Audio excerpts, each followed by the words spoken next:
नमस्कार साथियों, आप सभी का स्वागत है। आज इस क्लास में हम यूजीसी नेट सोशियोलॉजी जुलाई 2018 का प्रश्न पत्र हल करने का प्रयास करेंगे। इसके पहले पार्ट में हम 52 प्रश्न हल कर चुके हैं, तो ये पार्ट 2 है। तो इसमें हम 53 से शुरू करेंगे और पिछले 2 प्रश्न रह गए थे उनको भी हल करने का प्रयास करेंगे।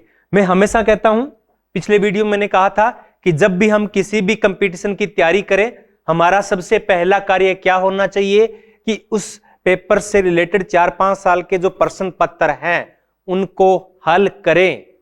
तो उससे एक आइडिया लग जाएगा कि किस प्रकार के प्रश्न पूछे जाते हैं, और जब आप तैयारी करोगे तो आपके दिमाग में वो प्रश्न गूंज रहे होंगे, तो आपको पता लगेगा कि ये चीज इंपॉर्टेंट है और ये इंपॉर्टेंट नहीं है।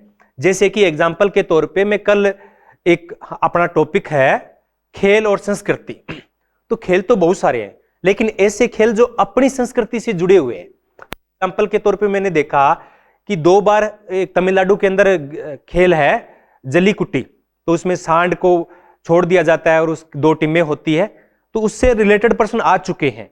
तो अब आइडिया क्या हो गया कि इस प्रकार के जो लोकल एक बड़े स्तर पे जो खेल होते हैं उनसे प्रश्न पूछे जा सकते हैं। तो फिर मैंने ऐसे प्रत्येक स्टेट के खेल खोजने की कोशिश की, क्योंकि पिछली बार जलीकुट्टी से पूछा गया था, तो अब की बार किसी और से पूछा जा सकता है। तो 4-5 गेम्स ऐसे मिले जो कि हो सकता है कि अब की बार या अगली बार उनसे प्रश्न है वो आ जाए। तो इस प्रकार से जब हम प्रश्नों को हल कर लेते हैं तब एक अपना आइडिया स्टिक बैठ जाता है कि इस प्रकार के प्रश्न पूछे जाएंगे और इस प्रकार के प्रश्न पूछे जाने की संभावना कम है। तो शुरू करते हैं प्रश्न नंबर 53 से। गोफमैन की कृति है, पुस्तक है the presentation of self in everyday life. तो ये पुस्तक की केंद्रीय परिप्रेक्ष्य क्या है, इसका केंद्रीय सेंटर पॉइंट क्या है, इसकी थीम क्या है, ये पूछा गया है। तो इसकी थीम क्या है? नाट्य कला है। क्या है? नाट्य कला है। इसमें नाटक के जरिए गोफमैन ने समझाने का प्रयास किया है कि दिन प्रतिदिन के जीवन में हम किस प्रकार से बिहेवियर करते हैं। तो इसमें फ्रंट और बैक की अवधारणा इन्होंने दी थी, और वही हम जब फ्रंट की बात की है, जब हम समाज के रूप में एक सदस्य के रूप में दूसरों से अपने आप को प्रेजेंट करते हैं, तो वो क्या होता है? वो फ्रंट होता है। और जब हम अकेले होते हैं, जब हम तैयार हो रहे होते हैं, तो रामलीला के मंचन से हम इसको समझ सकते हैं। प्रश्न नंबर है 55। निम्नलिखित में से किसके विचार विधि सम्मत संकट के साथ चुने गए हैं? विधि सम्मत संकट, तो ये वेदता का संकट है। तो ये अवधारणा किसने दी है? ये अवधारणा हेबरमॉस ने दी है। किन्होंने दी है? जे हेबरमॉस ने दी है। इन्होंने कुल 4 प्रकार के संकटों की चर्चा की थी, जिनमें से एक संकट विधि सम्मत संकट या वेदता का संकट है। एल्थ्यूजर है वो मार्क्सवादी है, उत्तर मार्क्सवादी या नव मार्क्सवादी कह सकते हैं। अलेक्जेंडर है वो नव प्रकार्यवादी हो गए। अल्फ्रेड सूज है वो पर घटना शास्त्री हो गए। आगे है 55 नंबर, तो हो गया शायद, ये 2 बार रिपीट हो गया। 56 नंबर है सामाजिक रचना, सोशल कंस्ट्रक्शन की एल्थ्यूजेर की संकल्पना के 3 मुख्य तत्व हैं। निम्न में से कुटों में से सही को चिन्हित करना है। तो एल्थ्यूजेर ने सामाजिक रचना के 3 मुख्य तत्व बताए हैं। कितने बताए? 3। तो वो 3 कौन कौन से हैं? नंबर 1 अर्थव्यवस्था, नंबर 2 राज व्यवस्था, और नंबर 3 विचारधारा। ये 3 मुख्य स्तंभ है सामाजिक रचना के अल्थ्यूजेर के अनुसार। प्रश्न नंबर 57 है। निम्नलिखित में से किसने अति निर्धारण अवधारणा का प्रतिपादन किया? अति, हाइपर निर्धारण की चर्चा किन्होंने की? तो एल्थ्यूजेर ने की है। अति निर्भरता। सूची ए का सूची बी के साथ मिलान करना, ये पुस्तकों के नाम है। तो पुस्तकों के नाम तो हमें जो मेन हमारे थिंकर्स हैं उनकी याद होने चाहिए कि किस की पुस्तक है वो कौन सी है। तो द कॉन्स्टिट्यूशंस ऑफ सोसाइटी, ये पुस्तक किनकी है? ये पुस्तक गिडेंस की है, तो गिडेंस हो जाएगा 4 नंबर। दूसरी है the structural transformation of public sphere, तो पब्लिक स्पेयर की बात किन्होंने की है? तो पब्लिक स्पेयर की बात की है हेबरमॉस ने। किसने की है? हेबरमॉस ने की है। सार्वजनिक क्षेत्र की बात इन्होंने की कि अगर वर्तमान के अंदर जो सरकारें हैं, शासन है, तो उन पे प्रतिबंध लगाना है तो पब्लिक स्केयर, सार्वजनिक क्षेत्र के माध्यम से उनको नियंत्रित किया जा सकता है। अब वो स्थिति नहीं आएगी जैसा कि कार्ल मार्क्स ने कहा था कि दो वर्ग हो जाएंगे, एक शोषक होगा, एक शोषित होगा, शोषित वर्ग एकजुट होंगे, वो फिर क्रांति करेंगे और क्रांति के जरिए फिर सत्ता पे नियंत्रण है वो स्थापित किया जा सकता है। तो हेबरमास कहते हैं कि अब ऐसा संभव होने वाला नहीं है। ये क्रिटिकल सोशियोलॉजी जो फ्रैंकफर्ट संप्रदाय हैं उनके प्रमुख विचारक हैं। डिसिप्लिन एवं उपनिषद ये पुस्तक है मिशेल फुको की। तो इसमें ने जो उपनिषद की बात की है कि किस प्रकार से प्राचीन समय में जो गैर कानूनी या जो गैर शासकीय कार्य किए जाते थे या शासन के विरुद्ध जो भी कार्य किए जाते थे, इनको सजा है वो किस प्रकार से दी जाती थी। राइटिंग एंड डिफरेंस ये पुस्तक है वो जैक्स ड्रिंडा की है। इसमें ये राइटिंग के जो पाठ है उनके विखंडन की बात करते हैं। ये अवधारणा किस अवधारणा में आएगी? विखंडन की अवधारणा में आई कि जो मूल पाठ है, जो मूल पाठ हैं उनके जो टेक्स्ट हैं, टेक्स्ट यानी उनको विखंडित करना। जो मूल है उनके जो टेक्स्ट है उनके अलग अलग अर्थ होते हैं, उनको अलग अलग अर्थ को निकाल के फिर उनको वापस जोड़ना, फिर हम रियलिटी को पहचान पाएंगे। प्रश्न नंबर 59 है कि निम्नलिखित में से कौन सी मिशेल फुको की कृति नहीं है। तो फुको वाले जो टॉपिक में हमने इनकी बुक्स के बारे में पढ़ा तो लगभग 7-8 पुस्तकें हैं इनकी जो इंपॉर्टेंट है। तो ये मैडनेस एवं सिविलाइजेशन, पागलपन एवं सभ्यता, crisis in the world economy, ये पुस्तक माइकल फुको की नहीं है। इन्होंने इकोनॉमी की कम चर्चा की है। इनके जो विषय थे वो पागलपन था, पुरातत्व था और आधुनिकता था, इस प्रकार के विषय उनके ज्यादा थे। सेक्सुअलिटी पे इन्होंने लिखा है द ऑर्डर ऑफ थिंग्स और हिस्ट्री ऑफ सेक्सुअलिटी, कामुकता का इतिहास भी इनकी पुस्तकें हैं। तो ये चारों में से 3 इनकी है, एक बी है वो इनकी नहीं है। 60 नंबर है समय और काल के परे पूर्व विद्यमान संरचना और व्यक्तिक अभिकरण यानी एजेंसी। तो इसमें 2 चीजें आ गई, एक संरचना और एक एजेंसी, कर्ता की जो अंत्य क्रिया के परिणाम स्वरूप सामाजिक संबंधों के संरचना निर्धारण होते हैं, उसको किस रूप में जाना जाता है। थोड़ा सा गहराई में आपको समझना पड़ेगा। ये सारे आपको एक जैसे ही लग रहे हैं, संरचनावाद, संरचनात्मक प्रकार्यवाद, उत्तर संरचनावाद और संरचनाकरण। तो जब करण लग जाता है ना, तो करण से तात्पर्य होता है प्रक्रिया। क्या है? एक प्रक्रिया है जो जारी है, निरंतर जारी है। करण का अर्थ क्या है? प्रक्रिया से होता है। जैसे आधुनिकीकरण है, पश्चिमीकरण है, संस्कृतिकरण है, तो ये सारी यानी प्रक्रिया है जिसमें हम आधुनिक बनते जा रहे हैं, संस्कृति को ग्रहण करते जा रहे हैं। वाद का अर्थ होता है विचारधारा। क्या होता है? विचारधारा। जब विचारों में एक जैसी धारा आ जाती है, एक रूपता आ जाती है, धारा प्रवाह हो जाता है कोई विचार, तो उसे विचारधारा कहते हैं। तो इसमें क्या है? संरचना और कर्ता यानी व्यक्ति और समाज के अंत्य क्रिया से जो व्यवस्था बनती है उसको क्या कहते हैं?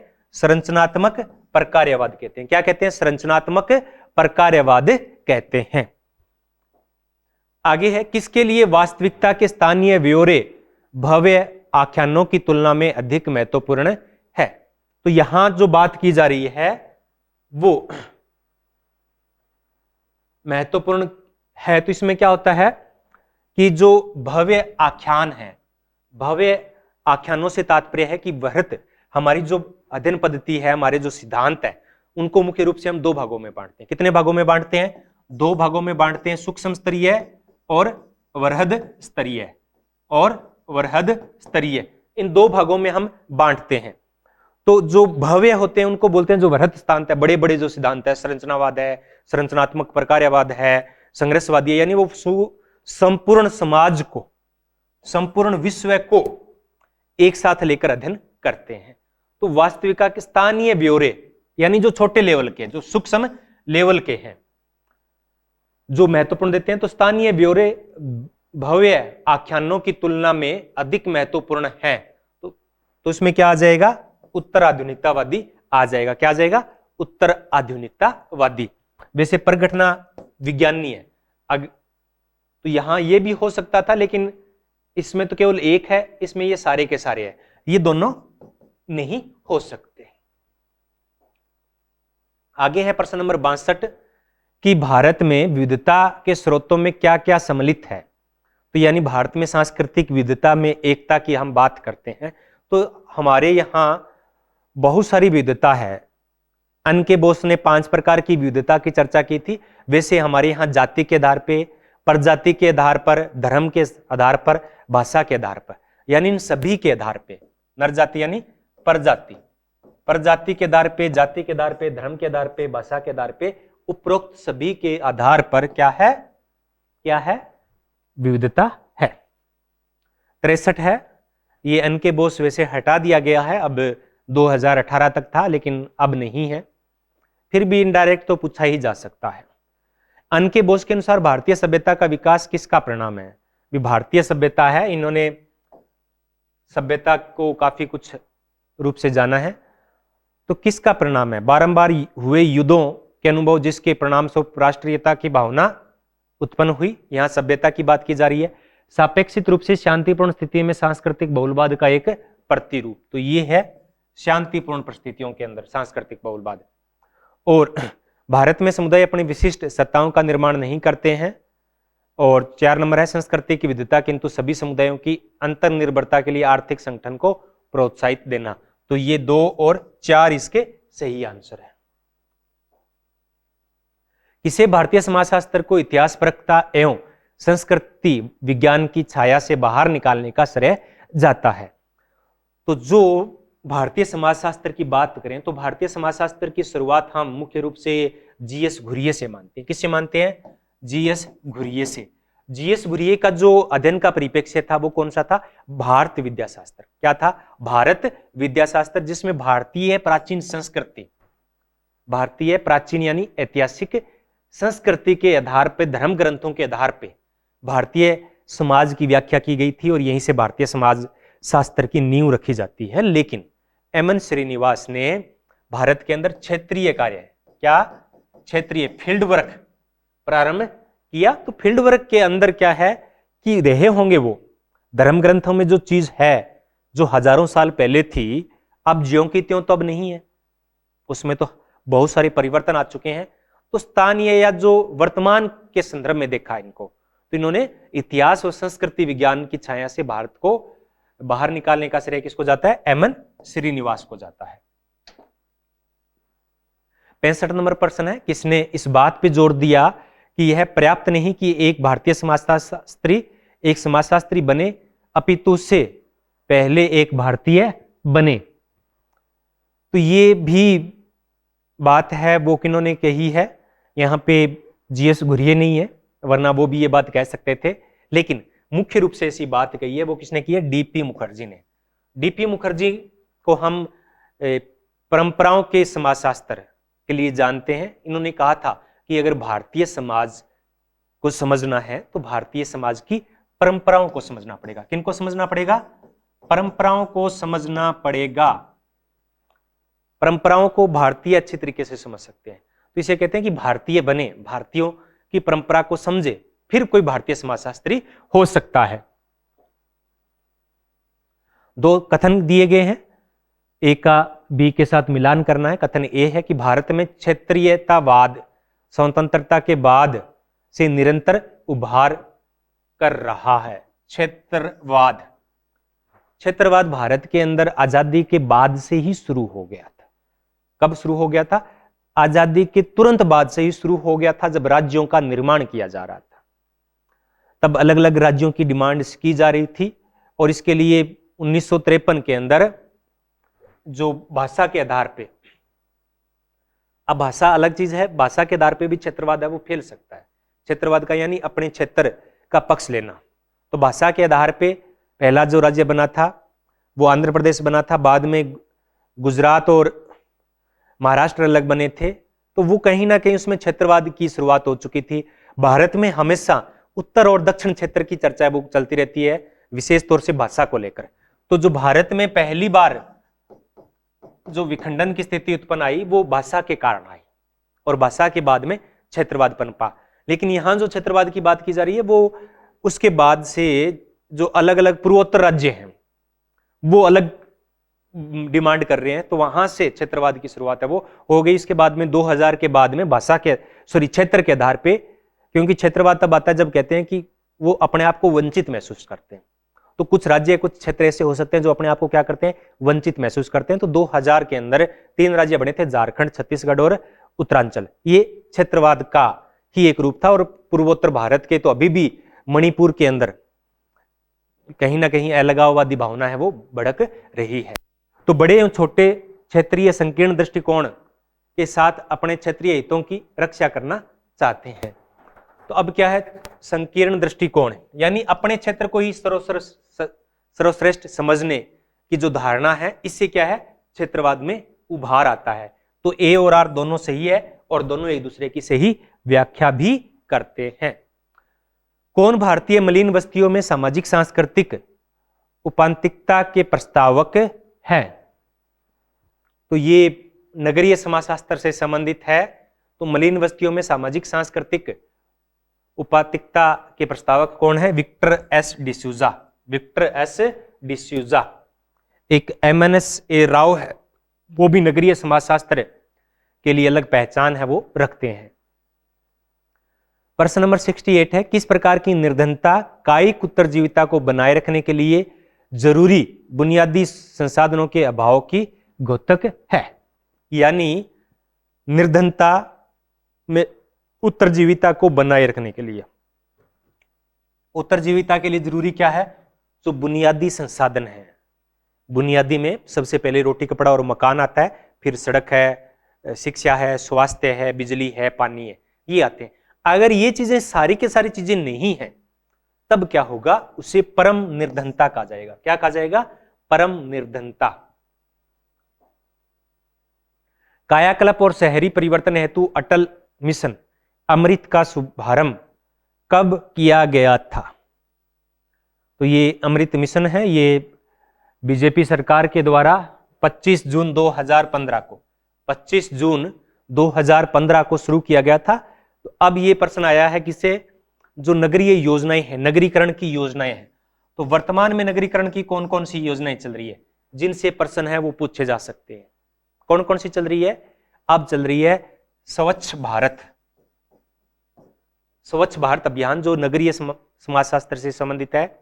इनके अलावा जो 100 सिटी है उनको रोल सिटी के रूप में डेवलप करने की चर्चा की जा रही है। उसका नाम मुझे नहीं आ रहा इस स्कीम का। तो 4-5 स्कीम ऐसी है जो नगरीय समाजशास्त्र से संबंधित है, योजनाएं हैं वो नगरों से प्रारंभ होती है। तो उनसे प्रश्न है वो पूछे जाएंगे। पिछली बार स्वच्छता से तो पूछ लिया गया था कि जो स्वच्छ भारत अभियान है, तो जो नगरों की रैंकिंग की गई है उसमें सबसे पहला और दूसरा नाम किनका आता है? तो जब से ये 2014 से की जा रही है उससे भी प्रश्न पूछे जा सकते हैं। 14 या 15 से की जा रही है रैंकिंग, 15 से स्टार्ट हुई है। तो इंदौर का नाम सबसे ऊपर आता है। किसका नाम आता है? इंदौर का सबसे ऊपर आता है, फिर दूसरा नंबर सूरत का था।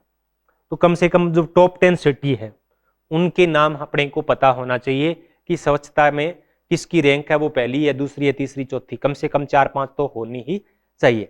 कथन दिए गए हैं, कथन ए और कारण आर।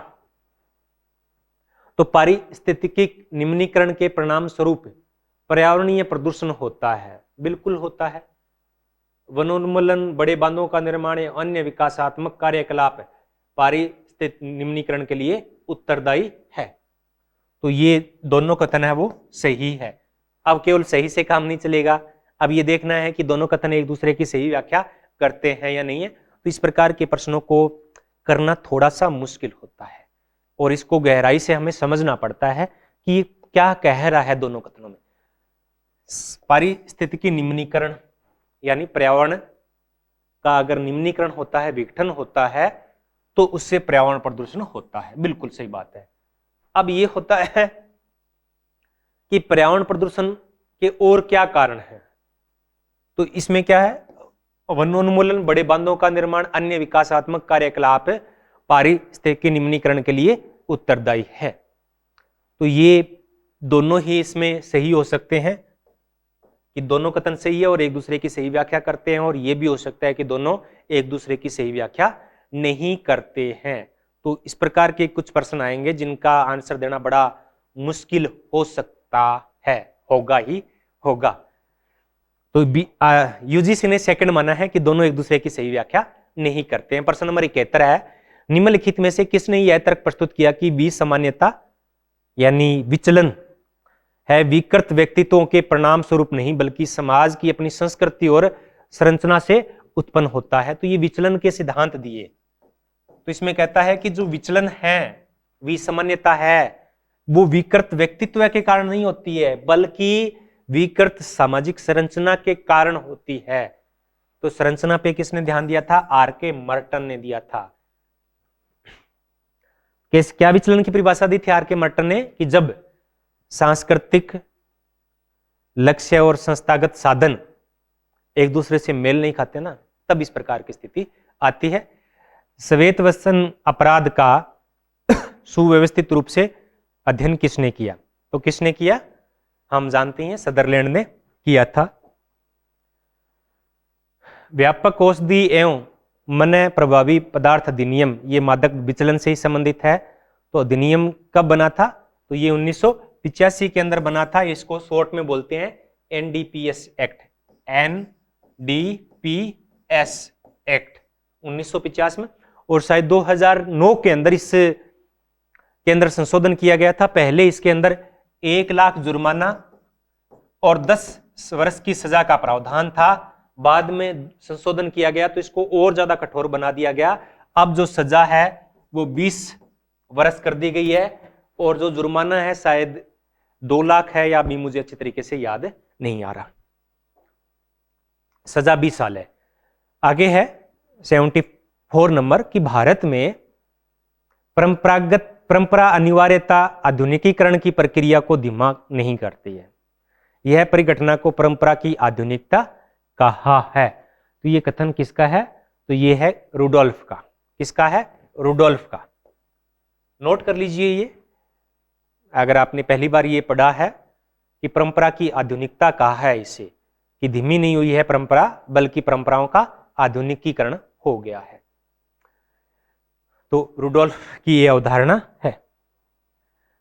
कथन वही आ गया कि दोनों को व्याख्या करनी है कि क्या दोनों सही है, एक दूसरे की व्याख्या करते हैं या नहीं करते हैं। कथन ये है कि भारत में अधिकतर विकसित राज्य एक दूसरे से सटे हुए हैं और वे दूसरे राज्यों की तुलना में अधिक शहरीकृत भी है।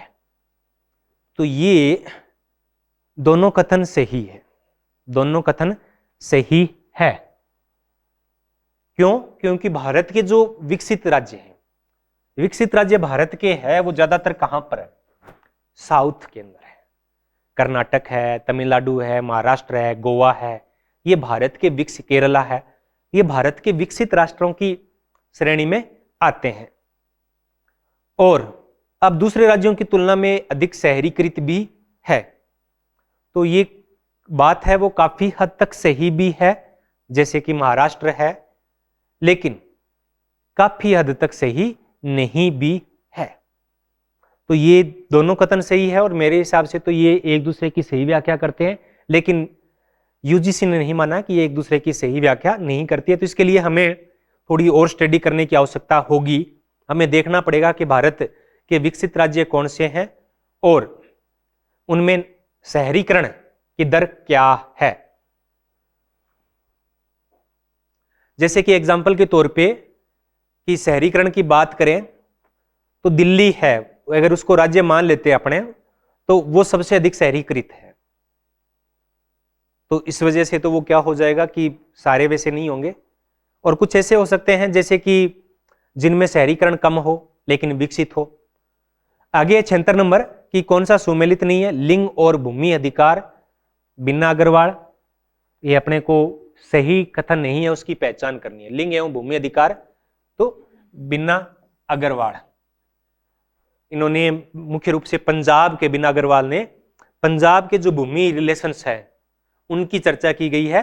बिन्ना अग्रवाल एक महिला समाजशास्त्री है और इन्होंने महिलाओं पे ही कार्य किया है और भूमि अधिकार के साथ इन्होंने अपने आप को जोड़ के रखा है। अब ये अपने सिलेबस में बीना अग्रवाल डायरेक्ट रूप से नहीं है, लेकिन मैंने यूट्यूब वीडियोस पर बीना अग्रवाल का एक क्लास लगा रखी है, वीडियोस लगा रखा है, तो इसलिए अगर आपने देखा है तो आप ये प्रश्न है वो सही कर सकते हैं। लैंगिक असमानता एवं कानून ये है फ्लेविया अगलेस, महिला और नातेदारी लीला दुबे, और महिला और संघर्ष है वो करुणा चालना नहीं है, ये सही नहीं है, ये सुमेलित नहीं है। इनका योगदान है वो शिक्षा के क्षेत्र में ज्यादा है। तो ये आप नोट कर लीजिए, नोट कीजिए ये सारे के सारे कि बीना अग्रवाल कौन है, लीला दुबे ने किस क्षेत्र में कार्य किया है, करुणा चालना ने किस क्षेत्र में कार्य किया है, क्योंकि ये ही प्रश्न घुमा फिरा के पूछे जाते हैं।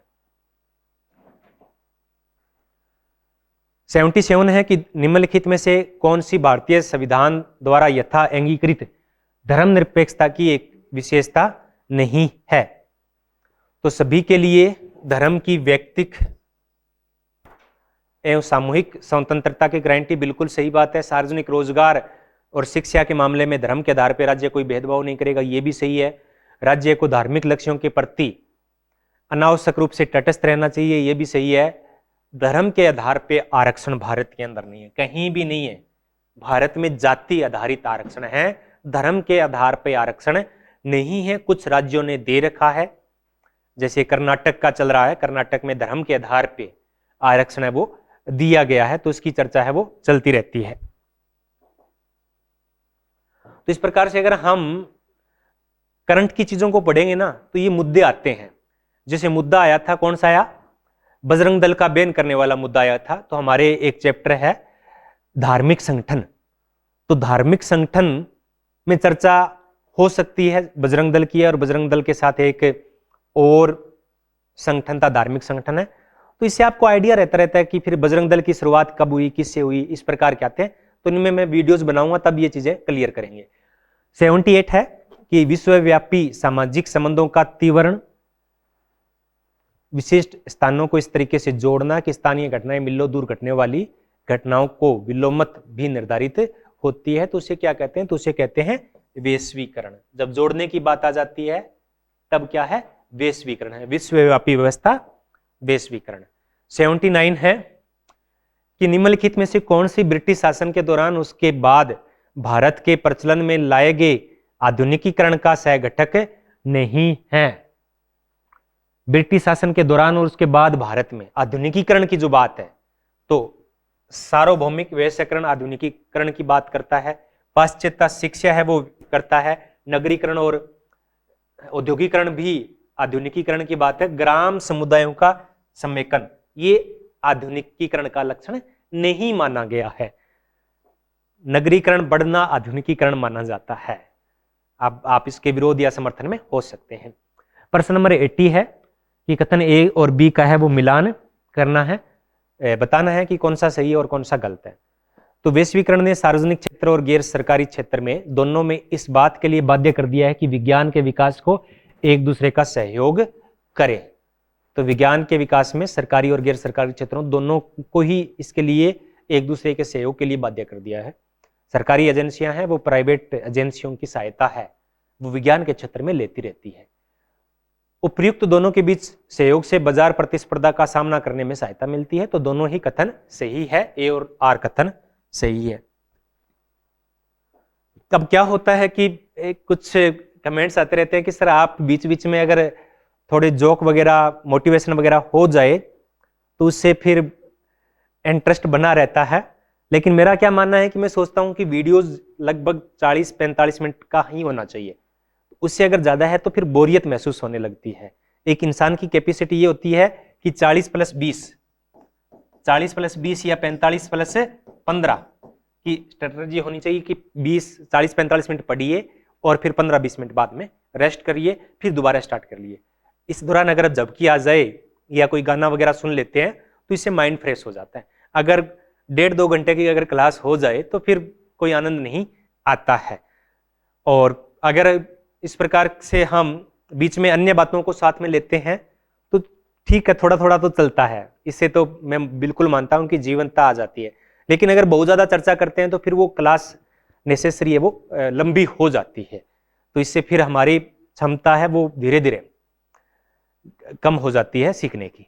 आगे है सूची ए का सूची बी के साथ मिलान करना है। ये आंदोलन से संबंधित है, सामाजिक आंदोलन, और यहाँ पे ये क्या है, किसान आंदोलन की चर्चा की जा रही है। किसकी बात की जा रही है, किसान आंदोलन की चर्चा की जा रही है। तो सभी प्रकार के जो आंदोलन हैं, चाहे किसान आंदोलन है, सामाजिक आंदोलन है, धार्मिक आंदोलन है, पर्यावरणीय आंदोलन है, महिला आंदोलन है, इन सब पे मैं वीडियोज बना चुका हूं। चंपारण हम जानते ही हैं कि 1917 के अंदर महात्मा गांधी द्वारा शुरू किया गया था। नील की ये सबसे पहला सत्याग्रह था। बारदोली था, वो गुजरात के अंदर था, 1929 के अंदर था। संथाल विद्रोह था, वो सबसे पहला विद्रोह माना जाता है, ये 1854-55 में शुरू हो गया था। तो इसका चंपारण है 1917, 3-3 इनमें से बचेगा। बारदोली है वो 4 हो जाएगा, तो बी ऑप्शन इसका सही हो जाएगा। किसने अभिशेष मूल्य का सिद्धांत है वो दिया, तो ये बीच बीच में कुछ क्वेश्चन है वो इजी भी आते हैं। तो अतिरिक्त मूल्य का बस क्या जोड़ दिया, अभिशेष को क्या बोल दिया, अतिरिक्त मूल्य।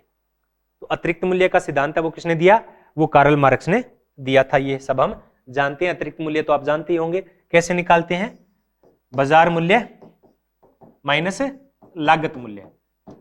बाजार मूल्य कोई मार्केट में 200 बिकती है, लागत उसकी 125 की है, तो अतिरिक्त मूल्य कितना हो गया, 75 रुपए हो गया।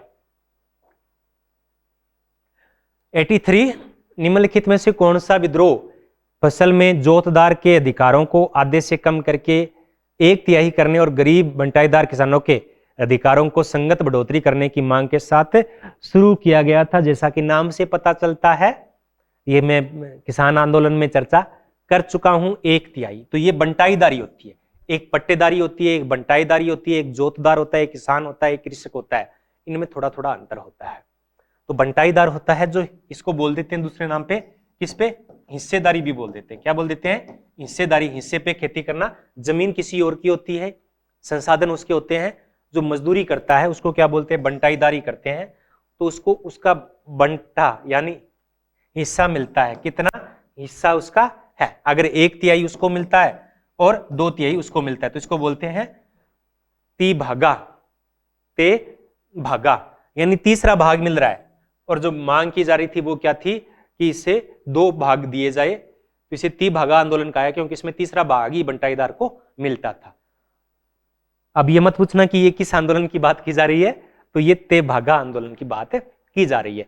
84 क्या कहता है कि भारतीय समाज में जजमानी प्रथा किस पर आधारित थी, तो जजमानी प्रथा किस पर आधारित थी, वस्तु विनियम पे। किस पे, वस्तु विनियम पे। अब यहां वस्तु विनियम होता था, लेकिन वस्तु का वस्तु के साथ विनिमय हो सकता था, लेकिन यहां पे अगर बोलते ना वस्तु एवं सेवाओं का विनियम, वस्तु व सेवाओं का विनियम, तो ज्यादा उपयुक्त होता। अगर यहां वस्तु और सेवा आता और तो वो ज्यादा सही होता इसके अंदर।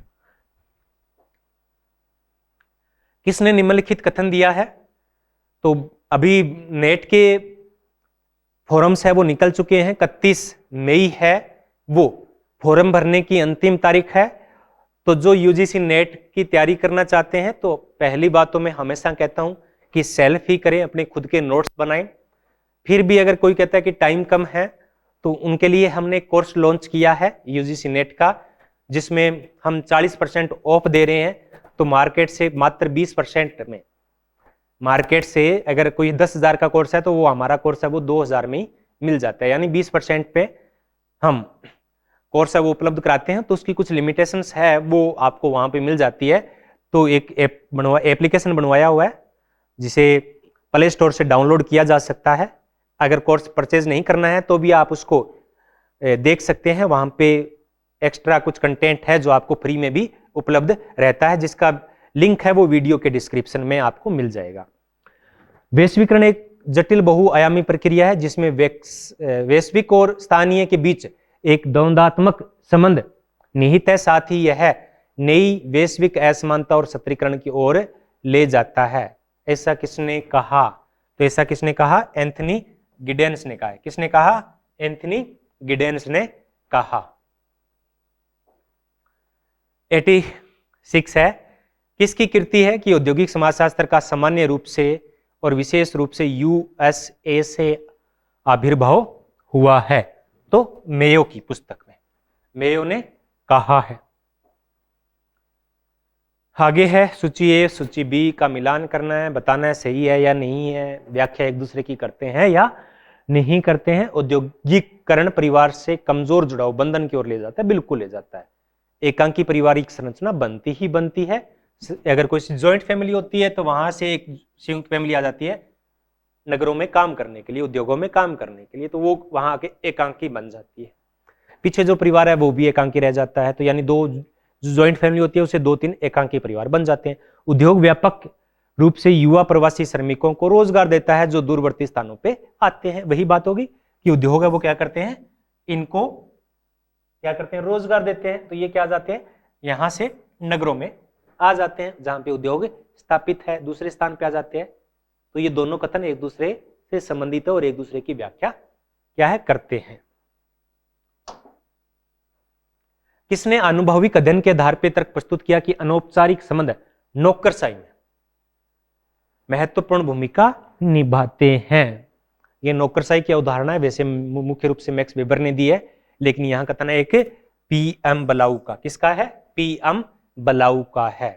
ये नोट कर लेना आप नौकरशाही वाले नोट्स के अंदर, और बलाऊ को थोड़ा बहुत हमें पढ़ना पड़ेगा। अगर आप इस प्रकार से प्रश्नों को करते जाओगे ना तो आपका चयन फिक्स है, कोई रोक नहीं सकता। मेहनत करेंगे तो उसका फल हमें मिलेगा, लेकिन मेहनत यहां करनी पड़ेगी, स्मार्ट वर्क भी साथ साथ करना पड़ेगा। जो जो चीजें अपने लिए नई आती जा रही है तो उनको हमें अपने नोट्स के अंदर ऐड करते हुए जानना पड़ेगा। तो जो क्वेश्चन आपको नहीं आ रहे हैं आप उनको अपने नोट्स के अंदर उस टॉपिक के अंदर जाकर नोट कर लीजिए, क्योंकि हमारी जो स्मृति है, मानव की जो स्मृति है, जो चेतन मन है, वो ज्यादा चीजें एक्सेप्ट नहीं कर पाता है। हम भूल जाते हैं, बाद में तो कुछ करना ही नहीं होता है। हम क्या सोचते हैं कि बाद में कर लेंगे, क्या कर लेंगे, बाद में कर लेंगे। ये नोट करना है, नया है। हम सोच लेते हैं कि बाद में कर लेंगे, तो बाद में कर लेने का मतलब क्या है, उसको हम कभी नहीं करेंगे। बाद का मतलब हम उसको करना ही नहीं चाहते। अगर करना चाहते हो तो बाद में मत कीजिए। कब करना है, तुरंत करना है। वीडियोज को रोकिए, अपनी नोटबुक निकालिए और उसके अंदर जो जो क्वेश्चन नहीं आ रहे हैं उनको नोट कर लीजिए। आगे है 90 नंबर, स्वतंत्र भारत में विकास के किस मॉडल का अनुसरण किया गया है। तो किस मॉडल को अपनाया गया, हम सभी जानते हैं। ना तो भारत में पूंजीवाद को नकारा गया, ना अपनाया गया, समाजवाद को लाया गया, और इसके लिए क्या है, मिश्रित अर्थव्यवस्था को अपनाया गया। किसके लिए, मिश्रित अर्थव्यवस्था को अपनाया गया। लेकिन धीरे धीरे ये जो मॉडल है विकास का वो मिश्रित से कहां जा रहा है, वो समाजवाद से अब धीरे धीरे पूंजीवादी होता जा रहा है। शुरू के अंदर बहुत सारे ऐसे उद्योग थे जो सरकारी सार्वजनिक थे, लेकिन धीरे धीरे 4-5 क्षेत्र ऐसे बचे हैं जिनमें सार्वजनिक है, बाकी सब निजी भागीदारी हो गई है, यानी हम उनको पूंजीपतियों के हाथ में सौंप चुके हैं।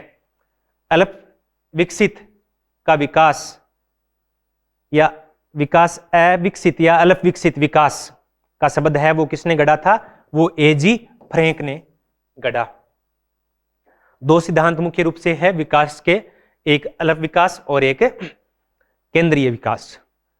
92 है कि मानव विकास सूचकांक संकेतक नहीं है, तो मानव विकास सूचकांक के मुख्य रूप से 3 संकेतक है। मुख्य रूप से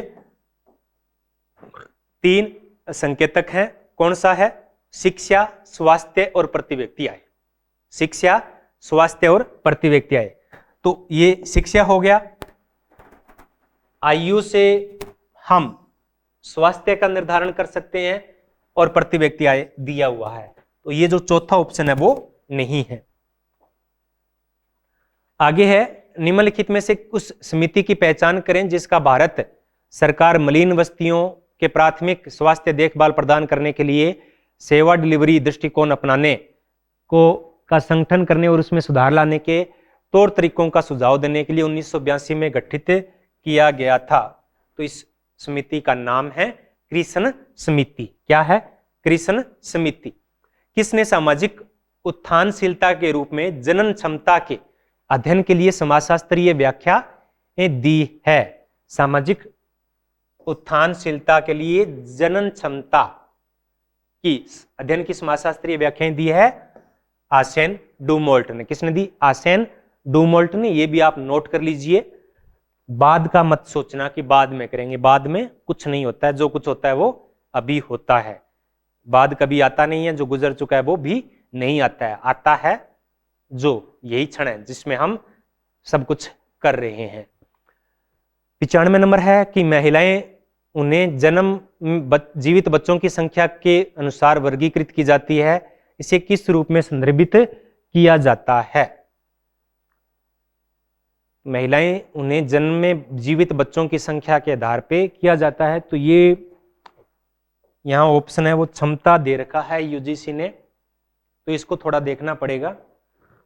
लैंग्वेज इनडायरेक्ट पूछी गई है। 2011 का यूएनडीपी ह्यूमन डेवलपमेंट की मानव विकास रिपोर्ट के अनुसार लैंगिक असमानता सूचकांक की दृष्टि से दुनिया के 187 देशों में भारत का कौन सा स्थान था? तो ये बहुत पुराना पूछ लिया, 2018 का पेपर है लेकिन फिर भी बहुत पुराना पूछा है। तो ये क्या है? 132 है। तो अब हमें किसका पता होना चाहिए? हमें 2022 का पता होना चाहिए। किसका पता होना चाहिए? 2022 के अंदर इस लैंगिक असमानता सूचकांक में भारत का कौन सा स्थान है? ये हमें जेंडर गैप बोलते हैं इसको, जेंडर गैप इंडेक्स आप नोट कर सकते हैं, गूगल सर्च कर सकते हैं कि जेंडर गैप इंडेक्स 2022 में भारत का कौन सा स्थान है। तो आपको इसका सही आंसर मिल जाएगा और आप उसको नोट कर लीजिए, हो सकता है कि अब की बार पूछ लिया जाए। 97 है, पुस्तक है और उनके लेखक दिए गए हैं, उनके नाम हमें बताने हैं। तो सूची ए का सूची बी के साथ मिलान करना है। Staying alive women ecology and survival in India, तो ये पुस्तक है वो किनकी है? ये वंदना शिवा की है। किनकी है? वंदना शिवा की है। भारत के अंदर है ये, और ये मुख्य रूप से फीमेल इकोनॉमिस्ट मानी जाती है। इनको क्या कहते हैं? फीमेल इकोलॉजिस्ट है Vandana Shiva. Village caste and gender method, ये तो हमें पता है, ये तो एमएन श्रीनिवास की है। अगर ये आपको एक अच्छी तरीके से याद है ना, तो उसके जरिए ही हम काफी कुछ है वो कर सकते हैं। बी का ऑप्शन 4 किस में आ रहा है? बी का 4 किस में आ रहा है? बी का 4 इसमें आ रहा है, तो बाकी देखने की जरूरत नहीं है। तो इस प्रकार के क्वेश्चन है वो बहुत आसान हो जाते हैं अगर हमें एक का भी पता होता है तो। वायलेंस अगेंस्ट वीमेन, ये पुस्तक है वो किनकी है? ये गल ओलमेट की है। ये याद कर लीजिए, नोट कर लीजिए ये। पर अब क्या होता है, जब मैं वीडियोस मैंने बनाया इन पे तो ये चीजें छूट गई थी। अब अगर छूट गई है तो अब हमें इनको लेना पड़ेगा।